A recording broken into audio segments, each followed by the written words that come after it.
Marília de la Roche.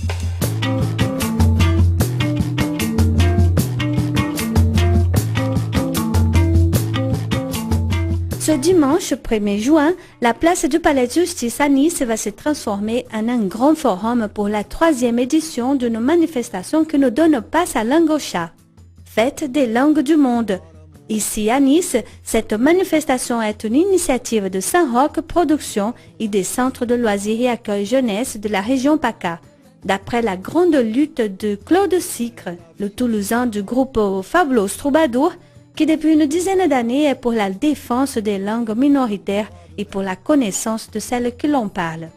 En 2004, Barcelone aussi fait écho à ces idées et mise sur l'avenir de la diversité des langues. Cette année, une trentaine de langues seront représentées à Nice. Le Niçart invite toutes les autres, et même la langue des signes et le tupi, la langue des Indiens du Brésil, auront leur place. Je vous propose d'écouter Claude Sicre. L'importance de cette année, c'est le fait qu'on est juste avant le forum de Barcelone, en 2004. Forum qui a été copié, qui a été pris sur le nôtre, l'idée a été prise sur le nôtre, mais qui l'année prochaine va être un forum mondial où il y aura des représentants des peuples du monde entier. Donc ça va être très très très bien fait. Et donc ce sera très intéressant. Je pense que le monde entier ira à Barcelone le printemps prochain. Mais le problème, c'est que Barcelone a une vision des langues qui n'est pas la nôtre, une vision beaucoup plus instrumentalisante des cultures que la nôtre, beaucoup plus nationaliste, alors que nous on n'est ni régionaliste ni nationaliste. On essaie cette année, on essaie depuis des années, mais cette année encore plus, de prévenir la France qu'il n'y a pas qu'une seule vision et qu'il y en a une seconde qu'on porte, qui est une vision beaucoup plus pluraliste et démocratique et ni régionaliste ni nationaliste. Voilà.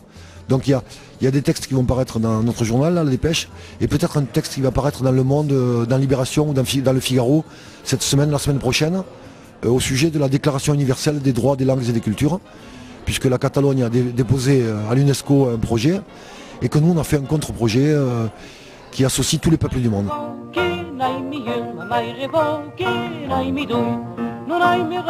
Sur le Niçart, qui fait partie de la langue d'oc, l'année dernière, j'avais eu une petite altercation avec une jeune dame qui était passée et qui avait dit oui, apprendre le Niçart et tout ça. Est-ce qu'on va être forcé? Et moi, j'avais dit il faut surtout pas forcer les gens à apprendre le Niçart et l'occitan, pas du tout. Mais tout simplement, pour comprendre Nice, mais pour comprendre le sud de la France et pour comprendre la France, si on ne comprend pas le Niçart, c'est-à-dire si on ne comprend pas l'occitan, on n'a pas accès aux œuvres en occitan qui pendant 700 ans ont donné un autre regard sur la France. Donc on reste bête. Mais je ne pense pas qu'aucun militant occitan veut forcer les gens à devenir intelligents. Les gens qui ne veulent pas apprendre l'occitan, qui ne veulent pas s'intéresser à cette vision autre de la France qui est séculaire et qui ouvre l'esprit, peuvent ne pas le faire et rester idiots, quoi. C'est pas, moi je militerai pas pour que les gens soient obligés de parler l'occitan. Ils peuvent rester bêtes. Ça me dérange pas. Alors moi je vais te dire un truc, c'est que depuis que je connais les langues indiennes, je sais pas les parler, mais depuis que j'ai écouté les langues indiennes, amérindiennes du Brésil, j'ai compris d'où venait la différence entre le brésilien et le portugais déjà. Et deuxièmement, j'ai compris aussi mieux la musique brésilienne. Parce que la musique brésilienne, on a tendance à dire que c'est le Portugal et l'Europe du Sud. Bon, c'est vrai, les troubadours occitans, ça se connaît malheureusement pas, qui ont porté une lyrique spéciale. Mais enfin, les peuples d'Europe, plus l'Afrique, les esclaves africains.